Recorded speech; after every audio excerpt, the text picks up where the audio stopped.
함께 본받던 말씀 중심으로 내 백성이 되라 제목으로 은혜 말씀을 나누겠습니다. 1806년도에 나폴레옹이 독일과 전쟁을 합니다. 전쟁에 들어와서 그때는 전체적으로 독일을 초토화시키면서 독일은 치욕적인 조약을 맺습니다. 그 사건 이후에 독일 내부에서는 각성운동이 일어났습니다. 민족적 자각하는 것과 사회적으로 각성운동이 일어났습니다. 그래서 이 농민 해방, 또 행정개혁, 군제개혁 이런 것들이 아주 절비하게 진행이 되었습니다. 그런 중에 민족의 주체성을 확립하기 위한 자성운동이 온 백성들, 온 국민들 마음속에 일어나기 시작했습니다. 그런 가운데 베를린 대학교의 교수였던 피테 교수는 나폴레옹 점령하에서 베를린 학사원에서 1807년부터 12월부터 매주 한 차례씩 독일 국민에게 고함이라는 제목으로 매주 강연을 했습니다. 그 강연에 여러 내용이 나오지만은 강조하는 핵심이 딱 하나 있었습니다. 바로 그것은 독일 재건의 길은 무엇보다도 독일 국민의 정신개혁에 있다는 것을 강조했습니다. 정신개혁이 일어나지 않고는 결코 우리 민족의 주체성과 자각운동은 사회운동은 일어나지 않을 것이라고 끊임없이 정신개혁 운동에 강조를 했습니다. 국민의 생각이 바뀌어야 되고 국민이 말이 바뀌어야 되고 국민의 삶의 스타일이 바뀌어야 된다는 것을 강조했습니다. 그와 마찬가지로 우리들도 하나님의 자녀로서 하나님 백성으로서의 미국 땅에 살고 있지만은 우리가 하나님의 올바로 서기 위해서는 하나님의 올바른 백성이 되기 위해서는 우리 무엇부터 개혁을 해야 할까요? 동일합니다. 하나님 백성다운 정신개혁이 있어야 합니다. 하나님 백성답게 살기 위해서는 생각이 바뀌지 않고는 절대로 바뀌지 않습니다. 생각이 바뀌어야 말이 바뀌는 것이고 또 말이 바뀌어야 시너지 효과로 생각이 바뀌고 삶의 스타일이 바뀌는 겁니다. 그러기 위해서는 어떻게 해야 될까요? 매 순간 나의 생각하는 거나 말하는 거나 나의 행동하는 것을 하나님의 말씀의 기준에서 살펴보아야 합니다. 나 스스로의 말을 바꾼다고 바꿔질까요? 나 스스로 생각을 바꾼다고 생각이 바뀌어질까요? 늘 자기 한계 속에 머물고 맙니다. 우리가 생각하고 있는 하나님의 능력은 우리가 생각하는 것보다 더 크십니다. 더 위대하십니다. 그분의 행하시는 일에 우리가 동참하기 위해서는 먼저 그분 말씀에 있어서 우리 생각을 바꾸어 나가야 합니다. 그래서 그분의 음성에 귀를 기울여야 됩니다. 오늘 본문의 말씀에서 그것을 우리에게 말씀하고 있습니다. 본문에서 말씀하고 있는 이 상황은 이스라엘 백성들이 바벨론의 포로로 잡혀 있는 상태입니다. 그때 하나님께서 선지자를 통해 가지고 다시금 이스라엘 백성들을 회복시키겠다고, 하나님을 믿지 아니하는 바벨론에 끌려갔지만은 70년이 차고 나면은 다시금 예루살렘으로 돌아오게 해서 하나님의 백성이 되게 하시겠다는 계획을 선포하고 있습니다. 그럼 하나님의 백성이 되기 위해서는 어떻게 해야 되나요? 여러분, 미국 시민이 되기 위해서는 어떻게 해야 됩니까? 이만하면 미국 시민이야, 이렇게 살면 미국 시민이야, 나 스스로 기준을 정합니까? 아닙니다.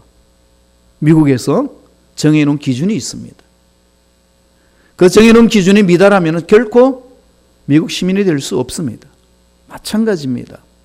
하나님의 백성은 나 스스로 생각 속에서 이루어지는 것이 아니라는 겁니다. 철저하게 하나님의 음성에 귀를 기울여야 됩니다.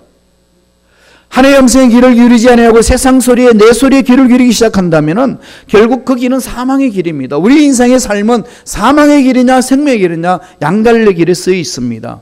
사망의 길이 어떤 것일까요?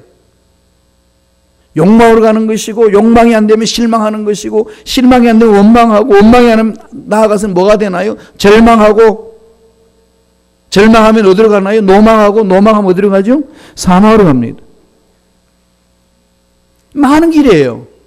그럼 사는 길이 무엇일까요? 말씀의 길을 기르는 겁니다. 그 길이 생명의 길입니다. 하나님 나라의 말씀에는 생명이 있습니다. 그것은 감사가 있고 기쁨이 있고 평안이 있고 사랑이 넘쳐나는 것입니다. 그 말씀에 순종하면 내가 내 삶을 갖고 나갈 때 내가 어디에 있든지 주님이 모신 곳이 곧 하나님 나라인지라. 용기가 있는 것이고 꿈이 있는 것이고 평안이 넘쳐나는 삶이라는 겁니다. 하나님 백성답게 살기 위해서 오늘 에스겔 선지자를 통해서 하나님은 말씀해 주십니다. 이 길밖에 없다는 겁니다. 오늘 세 가지 과정을 통해서 이루시겠다고 하나님께서 말씀하십니다. 하나님의 의지가 담겨 있습니다. 이 세 가지 과정은 누구나 거쳐야 됩니다. 누구나 체험해야 됩니다. 이건 우리 신앙생활에 있어서 너무나도 중요한 과정입니다. 어떤 과정을 말씀하시나요? 첫째로 죄에서 정결케 하시겠다는 하나님의 역사가 있습니다. 이 세상의 문제는 죄의 문제입니다. 여러분 먹고 사는 문제 같지만은 궁극적으로 이 세상의 문제는 죄의 문제입니다. 왜 미국에는 그렇게 많은 쓰레기를 내버리고 먹을 것이 남아서 내버리고 아프리카는 먹을 것이 없어서 굶주림에 시달려야 될까요? 죄의 문제입니다. 나눔이 없습니다. 유통이 안 됩니다. 소통이 막혀 있습니다. 왜 막히나요? 다 죄의 문제예요. 나와 너의 만남 속에 왜 마음이 막혀서 서로 분쟁이 일어나고 고통이 일어나고 그걸로 인하여서 절망을 느끼고 끝내는 목숨까지 끊는 그런 일들이 일어날까요? 소통이 안 되기 때문에. 왜 안 되죠? 죄의 문제입니다. 이게 해결되지 않으려고는 결코 인생의 행복은 없습니다. 아무리 나라의 정치를 잘하고 문명을 발전시키고 문화를 아름답게 성숙시킨다 할지라도 죄의 문제가 해결되지 아니하면 망합니다. 오늘 말씀을 볼까요? 에스겔 36장 26절에 이렇게 말씀을 합니다. 다 같이 우리 에스겔 36장 25절 다 같이 읽겠습니다. 맑은 물을 너희에게 뿌려서 너희로 정결하게 하되 곧 너희 모든 더러운 것에서 모든 우상 숭배에서 너희를 정결하게 할 것이라. 하나님이 원하시는 것은 죄에서 벗어나게 하신다는 겁니다. 왜 그럴까요? 하나님은 거룩하시기 때문에 거룩하신 하나님은 죄를 품으실 수가 없습니다. 아무리 우리를 사랑하셔도 죄와는 단절이 됩니다. 하나님의 사랑을 체험하고 하나님 사랑하는 사람의 능력을 맛보기 위해서는 철저하게 죄에서 벗어나야 됩니다. 그래서 맑은 물로, 이 맑은 물을 여러 가지 상징적인 겁니다. 회개를 말하고 있습니다. 말씀이라고 상정하기도 합니다. 그래서 구약율법에는 제사장이 물을 뿌려서 부정한 것들과 사람들을 정결하게 하는 예식을 행했습니다. 지금도 우리가 그리스도인이 되기 위해서는 믿고 그리스도인이라고 모든 사람들이 공포하는 우리 예식이 있지 않습니까? 그게 뭐죠? 침례식입니다. 물은 그 죄를 씻는다는 것이 아니고 죄를 씻는 상징입니다. 하나님의 자녀가 되었다는 것을 모든 사람이 공표해 주는 겁니다. 그런 것을 통해서 믿음 속에 하나님 임재하시고 죄에서 벗어나게 합니다. 이건 내 의지로 결단되는 거 아닙니다. 온전히 예수 그리스도의 보혈을 의지할 때만이 죄에서 벗어날 수 있습니다. 죄를 안고 살지 마세요. 죄는 단히 끊어버리셔야 됩니다. 어떻게 끊을까요? 십자가를 붙드셔야 됩니다. 그리스도 보혈에 사로잡혀야 됩니다. 내 의지로 안 된다는 겁니다. 날마다 그것은 돌이키면서 가야 되는 거예요. 여러분 오늘 교회에 오시면서 얼굴을 세수하고 오셨나요? 오셨겠지요. 얼마 만에 세수하셨나요? 우습죠, 이 얘기가. 우리 매일 세수합니다. 그리고 순간순간 세수합니다. 왜 세수를 하죠? 하고 나도 자꾸 묻으니까. 왜 머리를 감나요? 왜 매일 샤워를 해야 되나요? 몸에 자꾸 때가 묻으니까. 벗겼는데도 붓습니다. 죄는 이와 같습니다. 이 세상 자체가 죄악으로 물든 세상이기 때문에 내가 아무리 말씀 위에 선다고 한다 할지라도 연약한지라 알게 모르게 짓는 죄들이 많이 있고 연약한 나의 의지로 인하여서 죄 앞에 굴복할 때도 너무나도 많습니다.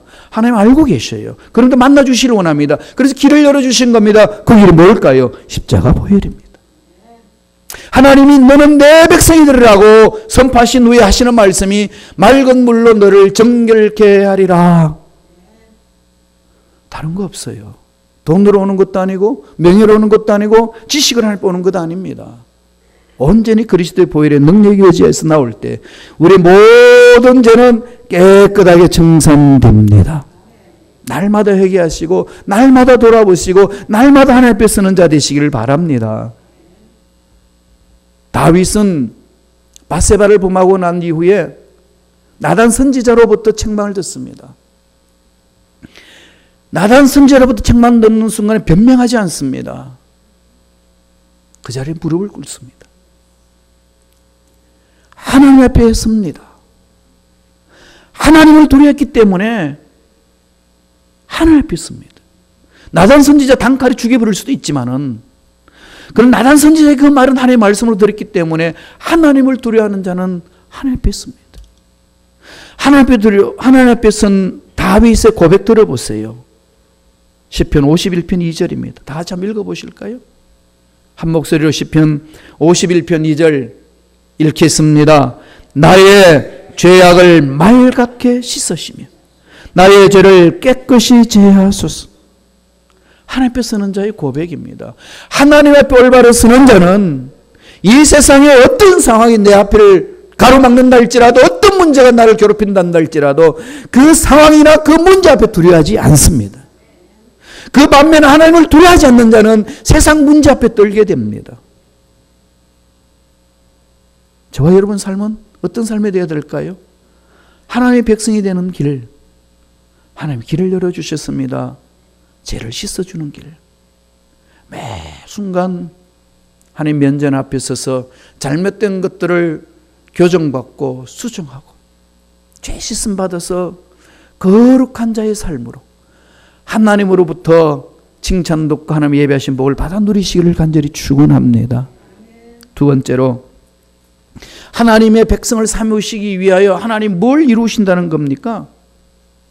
뭘 해야 될까요? 저와 여러분. 죄에서 씻었으면 벗어났으면 마음을 새롭게 하는 역사를 체험해야 됩니다. 마음 문제잖아요. 여러분 다 마음 문제지 않습니까? 마음 문제예요. 똑같은 사실을 바라봐도요. 마음이 어떤 마음이 있느냐에 따라서 다르게 말합니다. 다르게 봅니다. 왜 그럴까요? 사람은 자기가 보고 싶은 것만 봅니다. 이게 객관적으로 본다고 그러지만은 이건 팩트다, 사실이다 얘기하지만은 그 사실이 자기 마음에 동하는 대로 사실을 보려고 하는 연약성이 있습니다. 그래서 하나님은 하나님 백성답게 살기 위해서는 마음을 새롭게 하시는 거죠. 날마다 이것을 마음을 새롭게 해야 됩니다. 오늘 말씀에서 그 말씀을 줍니다. 에스겔서 36장 26절에 있어요. 다 같이 읽습니다. 한 목소리 읽어볼까요?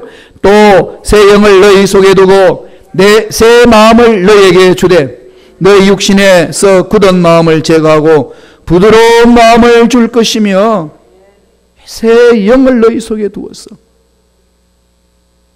예수 믿는 저와 여러분, 십자가 안에서 씻음받은, 죄악을 씻음받은 저와 여러분에게 성령이 강하게 임재해 주십니다. 거룩한 영이 임하시는 겁니다. 거룩한 영이 임하실 때 뭔가요? 새 마음이 생기는 거죠. 마음이 새로워집니다. 마음이 새로워지는 건 오늘 26절은 뭐라고 그럽니까? 굳은 마음을 제거하고 뭘 주신다는 거죠? 부드러운 마음을 줄 것이며 완고했던 나의 마음이 부드러워집니다. 문제 앞에서 내 방법대로 풀려고 고집했던 것들이 멈춰지고 하나님 방법대로 부드러워지는 겁니다. 하나님은 이게 부드러워질 때까지 기다려 주시는 거죠. 신앙이 성장 성숙하면 굳은 마음이 아니고 부드러워집니다. 신앙 성숙한 사람들과 대화를 나눠보세요. 밤새워서 나누고 싶어도 또 이야기하고 싶어집니다. 예수님이 그런 분 아니겠어요?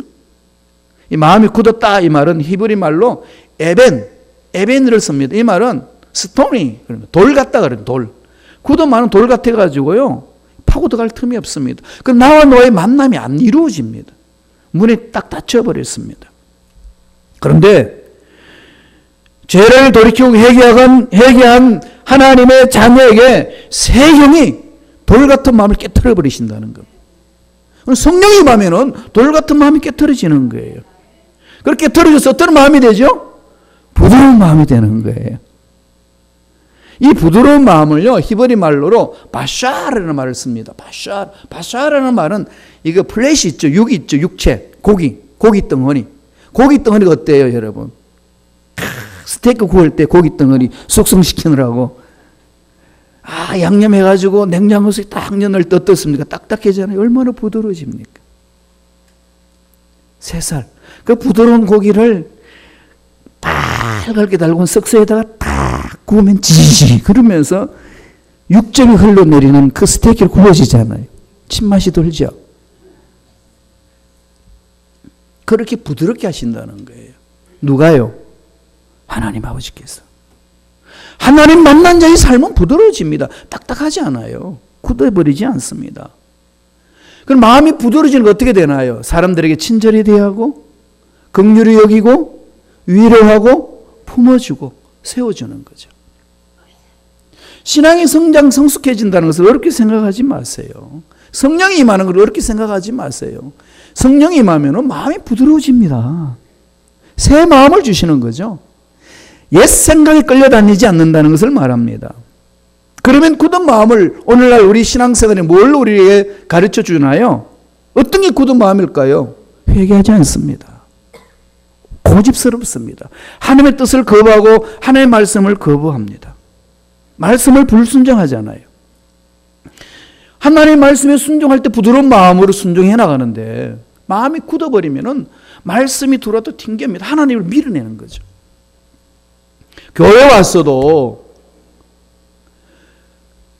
신앙생활을 하면서도 한다고 하면서도 하나님 말씀을 밀어낸다는 거죠. 하나님 말씀이 밀어내면 뭐가 들어올까요? 세상 것이 들어옵니다. 자기 고집이 들어와 있어요. 정말 무섭습니다.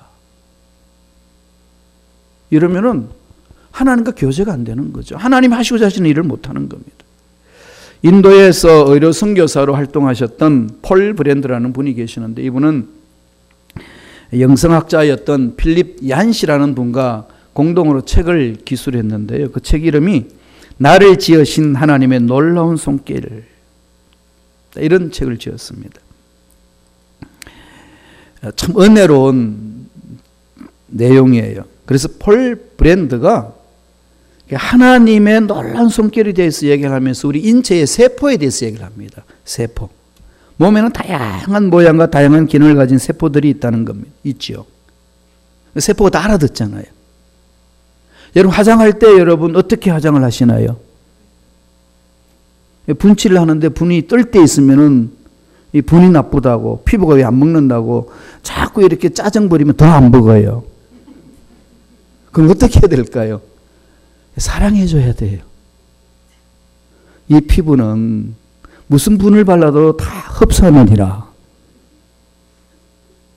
자꾸 자기 축복을 해줘야 피부가 알아듣고 그렇게 반응을 합니다. 그런 기능들이 있다고 설명을 하면서 이 모든 세포는 이 우리 중추신경을 통해 가지고 마음과 뇌에 연결되어서 다 이렇게 통제를 받는다는 거죠. 그래서 이 건강한 세포들은 이 통제를 잘 받아 순종을 잘 한다는 거죠. 따로 놀지 않습니다. 그래서 서로 세포와 세포끼리 협력하고 조화를 이루고 그래서 건강한 몸을 유지해 나간다는 거죠. 그런데 말을 듣지 않는 세포가 생긴다는 거죠. 말을 듣지 않는 세포가 생긴대요. 불순종하는 세포, 반항하는 세포, 명령을 따르지 않고 이 전체적인 중추신경에 대한 것들을 따르지 않고 반항하는 세포가 있는데 이 세포가 자라면 뭐가 될까요? 암세포가 된다는 거예요. 이 암세포가 있으면은 온몸 전체 기능을 마비시킵니다. 공격해오니까. 지 맘대로 성장하는 거죠. 이런 암세포가 몸에서 자라게 되게 되면 때가 되면 몸의 기능이 마비가 되어서 목숨까지도 잃습니다. 이게 하나님 백성들의 삶의 모습을 세포로 표현하면서 설명하는 거예요. 이런 신비로움이 있다고. 주님의 몸된 공동체를 이룰 때 한 세포로, 한 지체로 있는 저와 여러분 삶에 이 세포로 여겨지는 우리 몸이 어떻게 움직여야 될까요? 아버지 말씀에 통제를 받아야 됩니다. 그 말씀에 순종을 해야 됩니다. 그래야 암세포가 생기지 않는다는 겁니다. 교회 공동체를 파괴시키는 것은 우리 몸의 육체를 파괴시키는 암세포 같이 말씀에 대항하고 나올 때에 공동체가 끼어진다는 거죠. 그래서 하나님 그걸 아시고 성령으로 강하게 우리에게 임재해 주셔서 딱딱한 그 마음을 수술해 줍니다. 부드럽게 만들어 주는 거죠.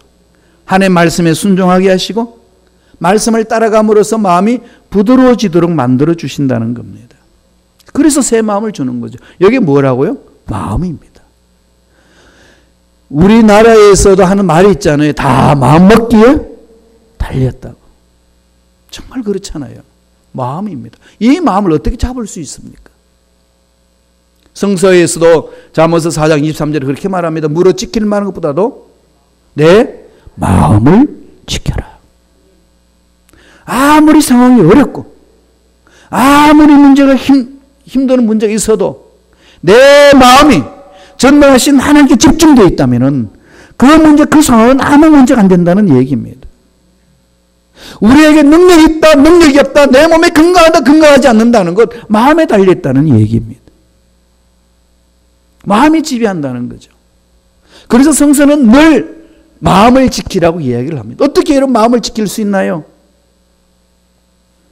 빌립보서 4장 6절에서 그렇게 말씀하고 있죠. 아무것도 염려하지 말고 기도 강구로 너희 구할 것을 감사하고 하나님께 아뢰라. 그러면 모든 지각이 뛰어나신 하나님의 평강이 그리스도 예수 안에서 너희 마음과 생각을 지키시리라. 지킨 방법을 가르쳐 주셨어요. 어떠죠? 하나님이 매달리는 겁니다. 하나님 면전 앞에서 매달리는 거죠. 하나님을 두려워하면서 하나님 앞에 매달리는 겁니다. 상황 보지 마세요. 문제 앞에 주눅 들지 마시고 내 나이가 어떠냐 이거 따지지 마시고 전능하신 하나님 앞에 나와서 하나님이 만져주시면은 이 문제 해결될 줄로 믿습니다. 매달리라는 얘기입니다. 그 악한 영들은요 매달리지 못하도록 이런 생각 저런 생각 이런 환경 저런 문제 다 집어던지면서 거기에 매몰당하도록 미혹시킵니다. 정신 차려야 돼요. 너희는 내 백성이 되리라. 하나님이 백성이 되면 끝나는 거 아니겠어요? 전능하신 하나님이 만져주시는데 뭐가 문제가 되겠습니까? 문제는 다 해결되는 거 아니겠습니까? 하나님이 나의 아버지라고 나의 모든 삶을 일거수일투족을 다 지켜보신다는 확신이 없으니까 세상 문제 끌려다니는 것 아닐까요?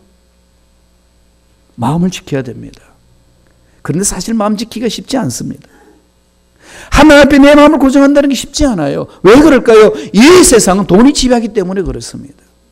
돈이 신이에요. 돈 신입니다. 여러분 기억하시나요? 돈 신이 강할 것 같아요? 야훼 하나님이 강할 것 같아요? 이렇게 묻는 게 바보죠. 당연히 야훼 신이 강하지. 그런데 현실 속에는 돈의 신이 강합니다. 돈은 가깝고 야훼 신은 먼 것처럼 느껴지는 일이 얼마나 많습니까? 왜 돈이면 다 되니까. 그런 상황 속에 하나님이 내 인생은 전부입니다. 내 마음을 전능하신 하나님께 집중합니다. 이렇게 고백하면서 따라간다는 게 쉽지 않다는 겁니다. 이것 여러분 정말 깊이 생각하셔야 돼요. 전부도 제가 말씀드렸지만은 돈과 싸워서 이길 사람 아무도 없습니다. 주님도 정확하게 아시는 거죠. 돈을 우습게 생각해서도 안 되고 돈의 위력이 아무렇지도 않다고 생각해서도 안 됩니다. 그냥 넘어지는 거죠. 다 그게 돈에 넘어집니다. 그래서 하나님은 하나님 백성들에게 뭘 주신다고요? 새 마음을 주신다. 하나님이 돈을 가지고 계셔요. 하나님이 금은 보화가 다 하나님 손 안에 있습니다. 하나님이 창조하신 거잖아요. 믿습니까? 그러니까 안 믿어지는 거지. 돈이 왜 하나님 손에 있어? 은행에 있지.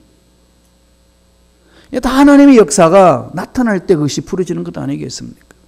매달려야 됩니다. 목숨 걸고 하나님 앞에 집중을 매달릴 때 사업을 해도 직장생활을 해도 자녀 양육을 해도 모든 이 보안은 하나님 손 안에 있습니다. 하나님이 이 문제 해결해 주실 줄로 믿습니다. 내 마음 전부를 함께 집중합니다. 고백하며 나아갈 때에 하나님을 최고로 인정하면서 고백하는 새 마음을 가진 자 하나님은 최고로 만나 주십니다.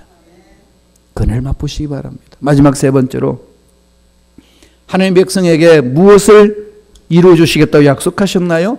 예, 말씀을 실천케 하는 하나님의 역사를 나타내 주신다는 겁니다. 27절을 보지요. 에스겔서 36장 27절 다 같이 한 목소리 천천히 읽겠습니다. 내 영을 또 내 영을 너희 속에 두어 너희로 율례를 행하게 하리니 너희가 내 규례를 지켜 행할지니라. 여러분 말씀을 읽고 묵상하고 암송하고 말씀대로 살겠다고 몸부림쳤는데 얼마나 실천하십니까? 어렵지요? 예, 어렵습니다.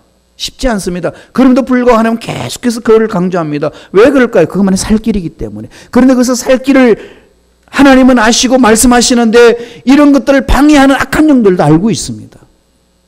우리의 심리를 건드리는 거죠. 우리 마음을 건드리는 겁니다. 말씀, 하나님의 말씀이 마음속에 파고들지 못하도록 악한 영들은 늘 이런 저런 문제로 우리의 마음을 막습니다. 그런데 그 누가 깨트리실까요? 하나님이. 우리 아버지 되신 하나님이 우리 인생을 책임져 주시고 하나님께 집중하고 믿음으로 달려가는 저와 여러분 속에 그 모든 미혹들을 이겨낼 수 있는 능력을 주십니다. 어떻게 하시나요? 내 규례를 지키게 하리라. 말씀에 서게 해주신다는 겁니다. 그래서 모든 우리의 생각의 기준이 말씀에 서게 해주시는 겁니다. 말씀에 서게 되면은 어떤 일이 일어날까요? 죄악을 미워할 수 있는 힘이 생깁니다. 하나님을 경외하는 것, 하나님을 경외하는 것이 하나님의 자녀들의 삶이라고 말씀하고 있지만 하나님의 경외가 뭔지 구체적으로 아시나요? 자, 잠언서 8장 13절 하나님의 경외가 뭐라고 그럽니까? 하나님의 경외는 죄악을 미워하는 것이라. 죄악을 미워하지 않으면서도 하나님을 경외한다는 거짓말이에요. 자기를 속이고 있습니다. 하나님을 경외하는 사람은 죄악을 미워하는 것이라고. 이 미워하는 마음을 어떻게 주실까요? 하나님 앞에 순종하며 나아가는 자, 하나님의 백성들에게 부어주십니다. 그래서 매달려야 된다는 거죠. 그래서 돈보다는 하나님이 최고입니다. 명예보다는 하나님이 최고입니다. 내 인생의 경험보다도 하나님이 최고입니다라고 고백하며 나아가는 자, 그 믿음 속에 최고라고 믿는 그에게 하나님이 최고로 만나주시고 말씀을 순종할 수 있는 능력을 허락해 주십니다. 그렇게 할 때 우리는 죄악을 미워할 수 있는 거예요. 31절에 볼까요?